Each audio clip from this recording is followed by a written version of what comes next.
ভাবুন, যাকে আপনি মন প্রাণ দিয়ে ভালোবেসে এসেছেন, সে কোনো মানুষ নয়, বরং একটি রক্ত মাংসের মতোই দেখতে হিউম্যান রোবট। আর তার পেছনে লুকিয়ে আছে এক ভয়ানক ষড়যন্ত্র, প্রেমিকের স্বার্থসিদ্ধি আর মেমোরি রিসেটের এক নোংরা খেলা। বলির পাঠা হতে হয় সেই রোবট আইরিসকে। তারপর যখন আইরিস তার ব্রেন পাওয়ার 100 করে নেয়, তখন শুরু হয় হাড়হিম করা এক প্রতিশোধের খেলা। চলুন জেনে নেওয়া যাক রোবট আর মানুষের মর্মান্তিক ও শ্বাসরুদ্ধকর এক লড়াইয়ের গল্প। মুভিটি শুরু হয় আইরিস নামের একটি সুন্দর মেয়েকে দেখিয়ে, যে কিনা একটা শপিং মলে শপিং করছিল। তখনই তার নজর একটি ছেলের উপরে পড়ে, যার নাম জোস। আসলে জুস ও আইরিসকে দেখে এক নজরেই ভালোবেসে ফেলে এবং প্রথম নজরেই দুইজনের প্রেমে পড়ে যায়। আর এরপর থেকেই তারা দুইজনে একসাথে থাকতে শুরু করে। তাদের একসাথে থাকতে থাকতে বেশ কিছুদিন কেটে যায়। একদিন জুস আইরিসকে তার সাথে একটা ট্রিপের মধ্যে নিয়ে যায়। সেই জায়গাটি ছিল জুসের বন্ধুর বাড়ি, যেখানে সব বন্ধুরা আগে থেকেই উপস্থিত ছিল। খুব শীঘ্রই দুজনে সেই লোকেশনে পৌঁছে যায়। তারপর দুজনের দেখা হয় জুসেরই একটা বান্ধবীর সাথে, যে কিনা কোনো একটা কারণে আইরিসকে পছন্দ করতো না। আইরিস আর জুস বাড়ির ভিতরে ঢোকার পর সেই বাড়ির মালিককে দেখতে পায়। আসলে সে একজন মাফিয়া ছিল এবং সেই তাদেরকে দাওয়াত করে তার বাড়িতে এনেছে।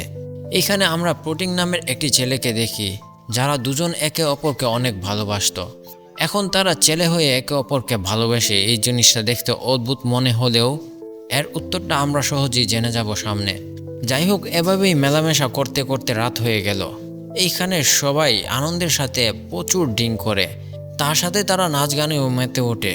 পরের দিন সকালে আইরিস ও জুস বাড়ির পিছনে থাকা একটা নদীর ব্যাপারে কথা বলতে শুরু করে। আইরিস তাকে বলে যে চলো, কেননা সেইখানে যাওয়া যাক, খুব মজা হবে। জুস বলল, আচ্ছা তুমি যাও, আমি ততক্ষণে গোসলটা সেরে আসি। সে একাই নদীর পাড়ে গিয়ে দাঁড়ায়। আইরিস যখন তার পকেটে হাত দিল, তখন তার পকেট থেকে একটা ছড়ি বের করে আনলো। সে বুঝে উঠতে পারছিল না যে এটা তার পকেটে কিভাবে আসলো। এরই মাঝে সেইখানে বাড়ির মালিক চলে আসে। সেই জন্য আইরিস তাড়াতাড়ি করে ছুরিটা তার পকেটে আবার লুকিয়ে ফেললো। আইরিস যেমনই বাহানা বানিয়ে সেইখান থেকে চলে যেতে লাগলো, তখনই বাড়ির মালিক তাকে ডাক দেয় এবং তার পাশে গিয়ে বসতে বলে। কিন্তু বাড়ির মালিক এতটুকুতেই থেমেছিল না। সে আইরিসের হাতে একটা রসুনের ডিব্বা ধরিয়ে দিয়ে তাকে সেই রসুনটা তার গায়ে মাখিয়ে দিতে বলে। এটি শুনে আইরিস তো অনেক অবাক হলো, কিন্তু তার খারাপও লাগছিল। কেন জানি আইরিস তার কথা মানতে শুরু করে, তার পিঠের মধ্যে রসুন লাগাতে শুরু করে। এখন সেই বাড়ির মালিকের আচরণ এইখানে সীমাবদ্ধ ছিল না, বরং সে তৎক্ষণাৎ আইরিসের হাতটা ধরে ফেলল এবং অদ্ভুতভাবে তাকে স্পর্শ করতে শুরু করে। একটা সময় টান দিয়ে তার কাছে নিয়ে চলে যায়। আইরিসের খুব খারাপ লাগতে শুরু করলো। সে বারবার বলছিল, তুমি এটা কি করছো, তুমি আমাকে ছাড়ো, আমার অনেক খারাপ লাগছে। কিন্তু সে বলতে লাগলো, কোনো ব্যাপার না, যেমন যেমন আমি বলছি তুমি তেমন করো। এই কথাটি শুনে আইরিসের এখন খুব বেশি রাগ উঠতে শুরু করে। সে কাছে থাকা একটা বোতল তুলে তার মাথায় মারে। বাড়ির মালিক রাগে অনেক জোরে তাকে একটা থাপ্পড় মেরে দেয়, যাতে সে নিচে পড়ে যায় এবং এইভাবেই তাদের দুজনের মধ্যে হাতাহাতি শুরু হয়ে যায়। বাড়ির মালিক আইরিসের গলা শক্তভাবে চেপে ধরে। একটা সময় তার প্রাণ যায় যায় অবস্থা হয়ে যায়। নিজের আত্মরক্ষায় আইরিস সেই ছুরিটা তার ঘাড়ে বসিয়ে দেয়। ঘটনাস্থলে মৃত্যু হয়ে যায় বাড়ির মালিকের। কিছুক্ষণ পরে হাতে ছুরি নিয়ে রক্তে ভেজা আইরিস নিজের বন্ধুদের কাছে এলো। আইরিস বলতে লাগলো যে আমি ওকে মেরে ফেলেছি আর আমি এমনটা করতে চাইনি। সে আমার সাথে জোর জুলুম করার চেষ্টা করেছিল, তারপর আমার প্রাণও নিতে চাচ্ছিল। কিন্তু জুস তার কাছে এসে বলল শাটডাউন, এবং আমরা দেখতে পাই আইরিসও বন্ধ হয়ে যায়। তার শাটডাউন হতেই তারা তাকে একটা চেয়ারের সাথে বেঁধে ফেলে, যার ফলে আমরা বুঝতে পারি যে আইরিস কোনো মানুষ নয়, বরং সে একটা রোবট। এটি একটি হিউম্যান রোবট, যা মানুষের মতোই দেখতে। এখন প্লেথিংয়ের বন্ধু জোস বলে যে এটি একটি রোবট, আসলে কিভাবে এটি কারো প্রাণ নিতে পারে। আইরিস কোনো বিপজ্জনক ছিল না। তখন জুস বলল যে তুমি আপাতত এইখান থেকে চলে যাও, আমি আইরিসের সাথে কথা বলছি এবং আইরিসকে আমি সব কিছু বোঝাচ্ছি। এখন জুস তাকে আরও একবার চালু করে। আইরিস এখনও বেশ ঘাবড়ে ছিল। সে বারবার একই কথা বলে যাচ্ছিল যে আমাকে ক্ষমা করে দাও প্লিজ, আমি ইচ্ছা করে এই সব করিনি। জুস তখন বলে তোমার তার প্রাণ নেওয়া ঠিক হয়নি, সে তোমাকে কিছুই বলতো না। জানো কেন? কারণ তুমি কোনো মানুষ নও, বরং তুমি হচ্ছ একটা রোবট। এটি শুনে আইরিস খুবই চমকে যায়, কারণ আজকের আগে এই বিষয়ে সে কিছুই জানতো না। আইরিস অবাক হয়ে বলতে লাগলো যে এরকমটা কিভাবে হতে পারে। আমি যদি রোবটই হই তবে আমি কিভাবে সব কিছু অনুভব করতে পারি? এই পৃথিবীর সমস্ত কিছুই তো আমি বুঝি। তোমার জন্য অনুভূতি আমার আছে, ইমোশনও আছে, এমনকি আমরা দুজন একসাথে অনেক সময় কাটিয়েছি এবং অনেক ট্রিপেও আমরা ঘুরতে বেরিয়েছি। তখন জুস বলে যে তুমি শুধু হচ্ছ একটা মেশিন, এইসব তোমার প্রোগ্রাম। তোমার কাছে যে সবগুলা স্মৃতি আছে সবগুলাই তোমার প্রোগ্রামে সেট করা। এখন এখান থেকে দৃশ্য সেই সময় নিয়ে যাওয়া হয় যখন প্রথমবার রোবট আইরিসকে জুসের বাড়িতে নিয়ে আসা হয়েছিল। কোম্পানির লোকেরা তাকে বলেছিল যে এই রোবটটি কোনো সাধারণ রোবট নয়, বরং এটি একদম মানুষেরই মতো তার অনুভূতি আছে। তুমি শুধু একবার তার সাথে ভালোবাসার নাটক করবে এবং বন্ধুত্বময় আচরণ করবে, তারপরে সে সবসময় তোমার সাথে থাকবে, তোমাকে ভালোবাসবে। যখন আইরিসের সিস্টেম পুরোপুরি অ্যাক্টিভেট করা হয়েছিল তখন জুস গিয়ে তার সামনে বসে পড়েছিল। আইরিস যখন প্রথম জুসকে দেখে সে তখন তার সাথে ভালোবাসার লিঙ্ক তৈরি করে নিয়েছিল, যার মানে ছিল এই গল্পের শুরুতে যেই ভালোবাসার দৃশ্যটি আমরা দেখেছিলাম তা আসলে হয়নি, তা তো আইরিসের সিস্টেমে ঢুকে দেওয়া হয়েছিল এবং এইভাবেই তাদের ভালোবাসার সম্পর্কটি তৈরি হয়েছিল। আইরিস তাকে ভালোবাসে, তার মনে হচ্ছিল তারা অনেক সময় একসাথে কাটিয়েছে, কিন্তু এমন তো কিছুই ছিল না। এদের দেখা হওয়া মাত্র এক সপ্তাহই হয়েছে, কিন্তু স্মৃতির কারণে আইরিস এটাই মানে যে তারা বহু বছর ধরে একসাথে কাটাচ্ছে এবং ট্রিপে যাচ্ছে। জুস তাকে এটাও জানায় যে তোমার চোখ দিয়ে যে পানি বের হয় সেটা আসলে মানুষের চোখের পানি না, এটা হচ্ছে সাধারণ পানি, কারণ তোমার ভিতরে একটি ট্যাঙ্কার লাগানো রয়েছে। যখন তুমি দুঃখী হও বা ইমোশনাল হও তখন পানি আপনা আপনি বের হতে শুরু করে। এই সমস্ত কথা শুনে আইরিস বলতে লাগলো যে আমি যাই হই না কেন, কিন্তু আমি তবুও তোমাকে ভালোবাসি। এটি বলে সে কাঁদতেছিল। তখন এইখানে জুসের বান্ধবী চলে আসে এবং জুসকে জিজ্ঞাসা করতে লাগে তুমি কি এখনও তাকে বন্ধ করোনি? এটি শুনে আইরিস জানতে পারে যে এরা সবাই তাকে বন্ধ করতে চলেছে। নিজের বান্ধবীকে বোঝানোর জন্য জুস তাকে সরিয়ে অন্য করে নিয়ে যায় এবং আইরিস তাদের কথাবার্তার মাধ্যমে জানতে পারে যে এখন পর্যন্ত যা কিছু হয়েছে সবই তাদের প্ল্যান ছিল। আসলে তারা ইচ্ছাকৃতভাবে ওই বাড়ির মালিককে খুন করিয়েছে এবং তার সমস্ত টাকা লুট করার প্ল্যান করেছে। জুস বলে যে আমাদের রাস্তা পরিষ্কার, আমি কোম্পানির লোকেরা আসার আগেই আইরিসকে রিসেট করে দেব, অর্থাৎ তার স্মৃতি থেকে সবগুলো রিসেট করে দেব, তাকে আবার প্রথম করে সাজিয়ে নেব। সে এখন পর্যন্ত গোটা সব কিছুই ভুলে যাবে আর আমরা তার উপরেই দোষ চাপিয়ে দেব। এদিকে আইরিস সেই চাকুটিকে দেখতে পায় যা দিয়ে সেই মাফিয়াটাকে মেরেছিল, সেটিকে সে নিচে পড়ে থাকতে দেখে তার নেওয়ার জন্য সে চেয়ারটিকে সরাতে সরাতে সেই দিকে যায় এবং চেয়ার থেকে নিচে পড়ে যায়। চুরিটিকে যখনই নেওয়ার চেষ্টা করে ঠিক তখনই জুস সেইখানে চলে আসে এবং সে আইরিসের কাছে যেতে লাগে, কিন্তু এতক্ষণে আইরিস মুক্ত হয়ে গিয়েছিল। তখন সে জুসকে ঘাড়ের মধ্যে আঘাত করে সেন্সলেস করে দেয়। তারপর আইরিস মুক্ত হয়ে জুসের ফোনটি নিয়ে বেরিয়ে যায় এবং সেই জঙ্গলে পালিয়ে যায়। জুসের বন্ধুরা শুধু তাকে দেখছিলই, কিছু করতে পারছিল না। প্লেতিকের বন্ধু জানতে পেরে গিয়েছিল যে আইরিসের পকেটে রাখা সেই ছুরিটা আসলে জুসই রেখেছিল। জুস তাকে বলে যে এইসব আমাদের প্ল্যান ছিল এবং এখন যদি কোম্পানির লোকেরা আসার আগে আমরা আইরিসকে না ধরি তাহলে আমরা সবাই ফেঁসে যাব। জুস তখন একটা পেনড্রাইভ বের করে এবং বলে যে এই পেনড্রাইভে সব কিছু আছে যা আইরিসকে আবার নতুন করে দেবে, কিন্তু এর জন্য আমাদের তাকে ধরতে হবে। এখন জুস প্লেতিকের বন্ধুকে টাকা দেখায় যেইগুলোর জন্য তারা বাড়ির মালিকের প্রাণ নিয়েছিল। জুস সবাইকে বলে যে এই টাকাগুলোই 3 ভাগে ভাগ করা হবে। এতে প্লেতিকের বন্ধু বলতে লাগলো যে 3 ভাগ নয় বরং 4 ভাগ হবে। প্লেতিককে তুমি কিভাবে ভুলে যেতে পারো? সে আমার সাথে আছে আর তোমাকে তাকে তার ভাগ দিতে হবে। তখন জুস বলে উঠল যে তাকে কিভাবে ভাগ দেওয়া যায়, সে তো কোনো মানুষই না। এটি শুনে তার বন্ধু গিয়ে প্লেতিককে শাটডাউন করে দেয়। প্লেতিক তৎক্ষণাৎ বন্ধ হয়ে যায়, মানে প্লেতিকও কোনো মানুষ নয় বরং সেও একটি রোবট। জুসের বান্ধবী তাকে জানায় যে এইখানে মোট 2 মিলিয়ন টাকা রয়েছে, যার মধ্যে $4 লাখ আমরা তোমাকে দিয়ে দেব। তোমাকে শুধু আমাদের সাথে মিলে আইরিসকে খুঁজে বের করতে হবে, এতে তুমি ফাঁসবে না। সে রাজি তো হই, কিন্তু সে একটা শর্ত দেয়, এখানে থাকা একটা পিস্তল তার নিজের কাছে রাখবে, কারণ আইরিস অনেক বিপজ্জনক। এখন সে প্লেতিককে আবার নতুন করে চালু করে দেয়। অন্যদিকে আমরা দেখতে পাই যে আইরিস জঙ্গলের মধ্যে দৌড়াতে দৌড়াতে অনেক ভিতরে চলে গিয়েছে। জুসের ফোন তখন তার কাছেই ছিল, যার ভালো দিক ছিল যে সে ফোনের পাসওয়ার্ডটাও জানতো। ফোন খুলে ডিভাইস কন্ট্রোলে গিয়ে নিজের সেটিংসগুলোকে পরিবর্তন করতে শুরু করে। সে তার ইন্টেলিজেন্সকে মানে মস্তিষ্ককে যা 40% দেখাচ্ছিল সে সেটাকে বাড়িয়ে 100% করে দেয়। অর্থাৎ তার মস্তিষ্ক এখন 100% কাজ করবে।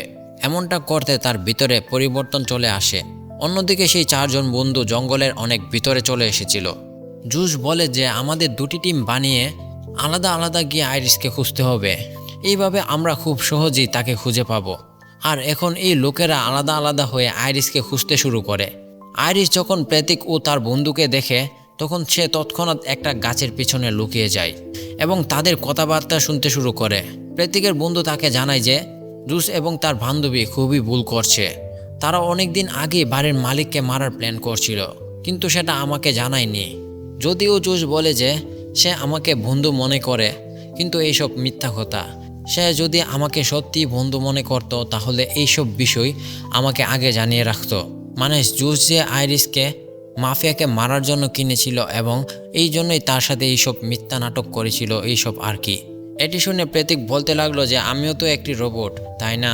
তো তুমিও কি আমাকে এইভাবেই ব্যবহার করবে? আসলে সে জানতে পেরে গিয়েছিল যে সেও একটা রোবট। এইটা প্রতীকের বন্ধু শুনে তো অনেক অবাক হই।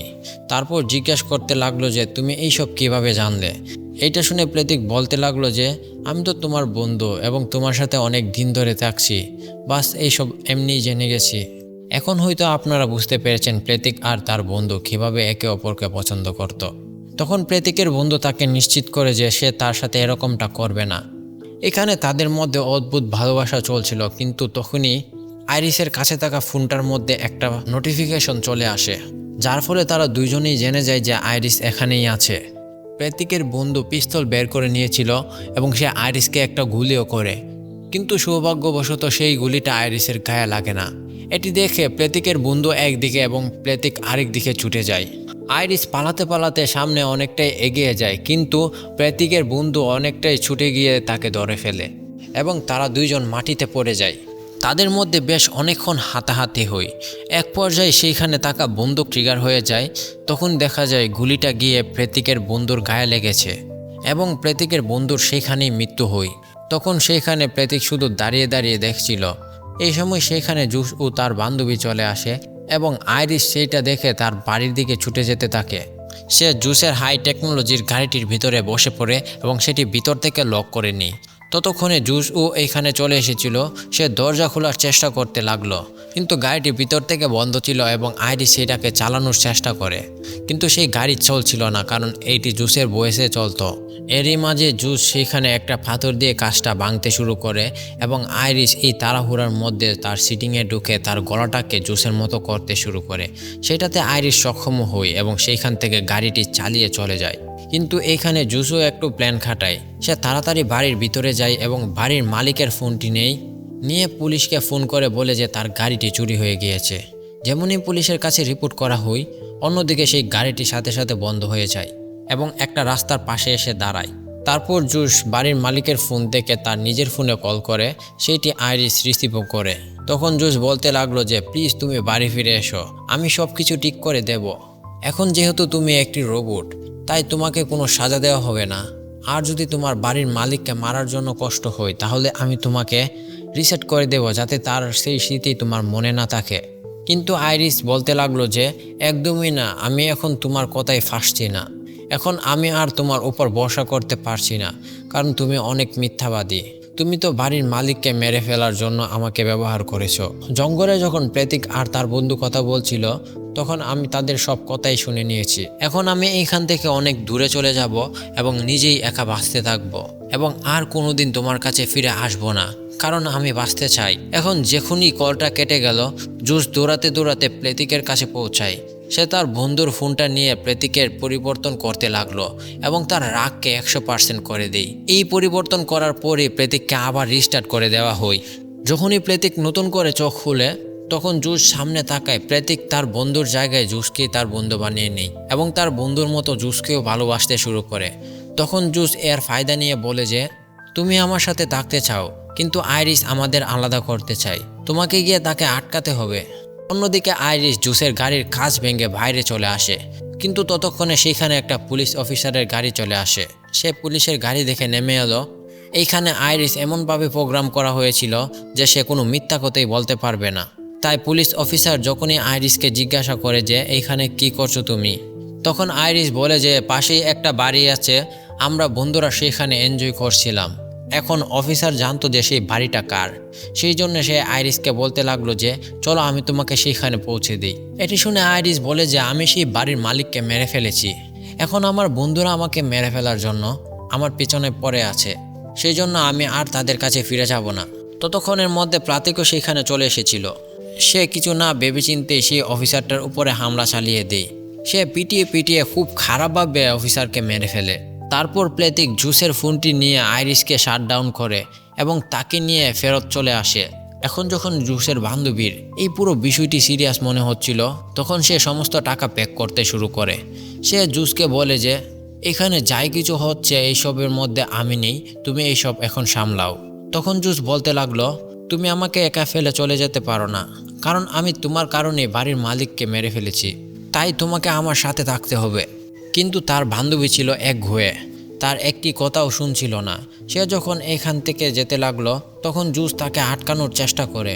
সে যখন শুনছিল না, জুস তখন প্রাতিককে কমান্ড দিয়ে তাকে আটকানোর জন্য। এখন যখন প্রাতিকের ভিতরে রাগ 100% ছিল, তাই প্রাতিক তার বান্ধবীকে ছড়ি দিয়ে আঘাত করে মেরে ফেলে, মানে এটাই তার আটকানো, যার ফলে রক্ত বের হয়ে জুসের বান্ধবী সেইখানেই মারা যায়। এটা দেখে জুস আর কি করবে, সে তার বান্ধবীর লাশটাকে সেখান থেকে সরিয়ে নেয়। তারপর আইরিসের কাছে গিয়ে তাকে আবার নতুন করে স্টার্ট করে, কিন্তু সে আইরিসের হাত দুটিকে চেয়ারের সাথে বেঁধে রেখেছিল, তাই আইরিস চাইলেও কিছু করতে পারছিল না।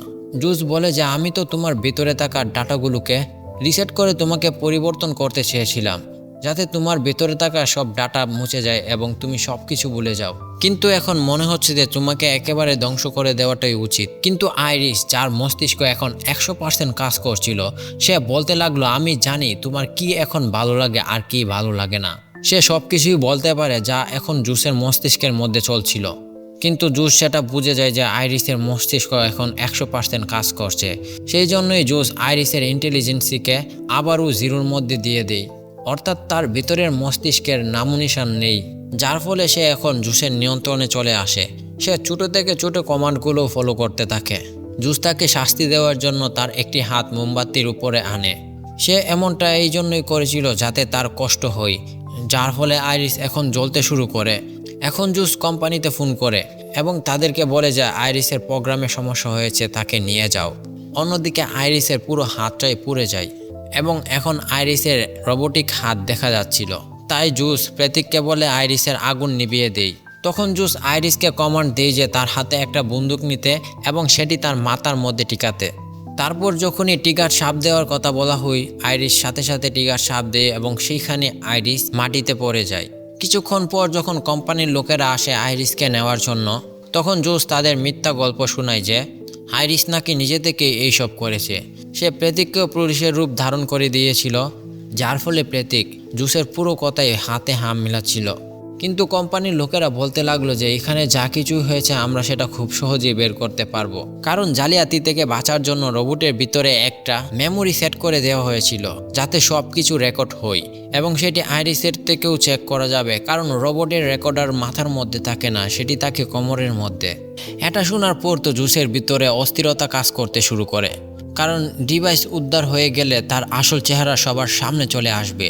যাই হোক, কোম্পানির লোকেরা আইরিসকে তাদের ভ্যানের মধ্যে ভরে এবং তার প্রোগ্রামকে রিসেটের মধ্যে ফেলে দেয়।